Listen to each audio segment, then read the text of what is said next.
Good morning, students. We will see in our EVS period the new topic, that is I take care of places around me. यानी मैं अपनी आसपास की जगहों का ध्यान रख सकता हूँ.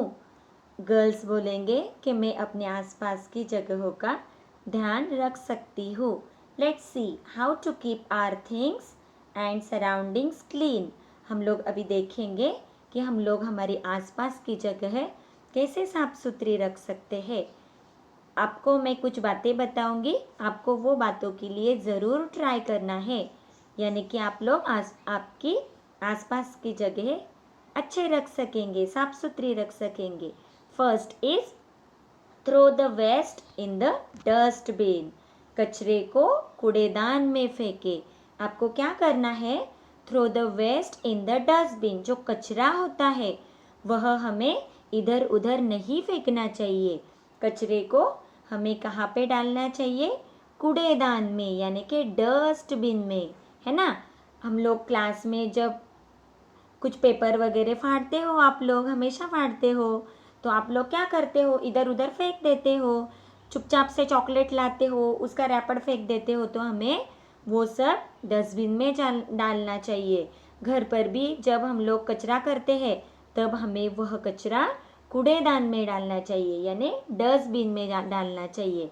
इससे क्या होगा कि हमारे घर में गंदगी नहीं होगी, हमारे आसपास में गंदगी नहीं होगी.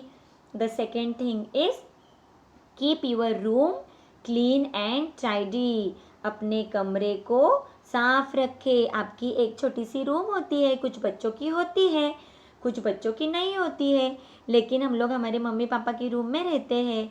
तो आपकी जो रूम होती है वह हमें साफ रखनी चाहिए. जगह कुछ चीज़ें होती है वो हमें जगह पे रखनी चाहिए. कचरा नहीं करना चाहिए. हम लोग अगर बेड पे होते हैं तो हम लोगों को बेड शीट वगैरह साफ रखना चाहिए, है ना. जितना काम आप कर सकते हो उतना आपको करना चाहिए. तो आपकी रूम कैसे लगेगी? नीट एंड टाइडी लगेगी, साफ सुथरी लगेगी. तो आपको भी फ्रेश लगेगा. अगर वहाँ पे कचरा होगा, गंदा होगा, तो आपको अच्छा लगेगा आपकी रूम में? नहीं. तो अगर कोई आपको बोलेगा कि अरे कितना गंदा है आपके रूम में, तो आपको बुरा लगेगा.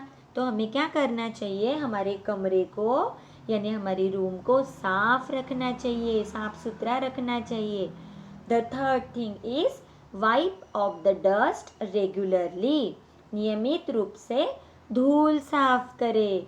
हमारे घर में बहुत सारी चीज़ें होती है, उस पर बाहर से धूल आती है, मिट्टी आती है, तो हमें वह साफ करनी चाहिए, है ना. लेकिन आप लोगों को, छोटे बच्चे हो आप लोग, कांच का सामान वगैरह आपको नहीं साफ करना आता, तो मम्मी पापा के गाइडेंस से आपको ट्राई करना है साफ करने के लिए. लेकिन आप लोग आपकी बुक शेल्फ, आपकी स्कूल बैग, सपोज आप लोगों ने खाना खाया, टेबल, आपको कपड़ा लेके साफ करना चाहिए, है ना. उसके लिए आपको ट्राई करना चाहिए. Wipe off the dust. आपको क्या करना है? जो डस्ट होती है, धूल मिट्टी वगैरह होती है, आपको वह साफ करनी है. तो वह चीज़ें सारी अच्छी अच्छी लगेगी. And the last thing is cover the food at all times. हर समय भोजन को ढक कर रखे.